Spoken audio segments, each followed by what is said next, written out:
ஏசாயா 15ஆம் அதிகாரம். மோவாவின் பாரம்.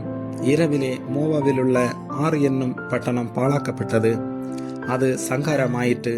இரவிலே மோவாவில் உள்ள கீர் என்னும் பட்டணம் பாழாக்கப்பட்டது, அது சங்காரமாயிற்று. அழும்படி மேடைகளாகிய பாயத்துக்கும் தீபோனுக்கும் போகிறார்கள்.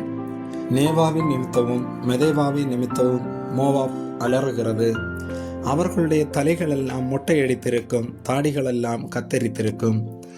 அதன் வீதிகளில் இரட்டை கட்டி கொண்டு எல்லாரும் அதன் வீடுகளின் மேலும் அதன் தெருக்களிலும் அலறி அழுது கொண்டிருக்கிறார்கள். எஸ்போன் ஊராரும் எலேயாலோ ஊராரும் கூக்குரலிடுகிறார்கள். அவர்கள் சத்தம் யாகாஸ் மட்டும் கேட்கப்படுகிறது. ஆகையால் மோவாவின் ஆயுதபாணிகள் கதறுகிறார்கள். அவனவனுடைய ஆத்துமா அவனவனில் கிளேசப்படுகிறது. என் இருதயம் மோவாவின் நிமித்தமும் ஓலமிடுகிறது. அதிலிருந்து ஓடி வருகிறவர்கள் 3 வயது கிடாரியைப் போல அலைகிறார்கள். லூகித்துக்கு ஏறிப்போகிற வழியிலே அழுகையோட ஏறுகிறார்கள்.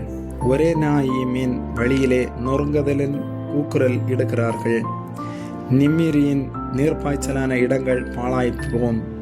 புல் உலர்ந்து முளை அழிந்து பச்சை இல்லாமற் போகிறது. ஆதலால் மிகுதியாக சேர்த்ததையும் அவர்கள் சம்பாதித்து வைத்ததையும் அலரிகளின் ஆற்றுக்கப்பாலே எடுத்துக்கொண்டு போவார்கள். கூக்குரல் மோவாவின் எல்லை எங்கும் சுற்றும். எக்லாயும் மட்டும் அதன் அலர்தலும், பெரேலியும் மட்டும் அதன் புலம்புதலும் எட்டும். தீமோனின் தண்ணீர்கள் இரத்தத்தால் நிறைந்திருக்கும். தீமோனின் மேல் அதிக கேடுகளை கட்டளையிடுவேன்.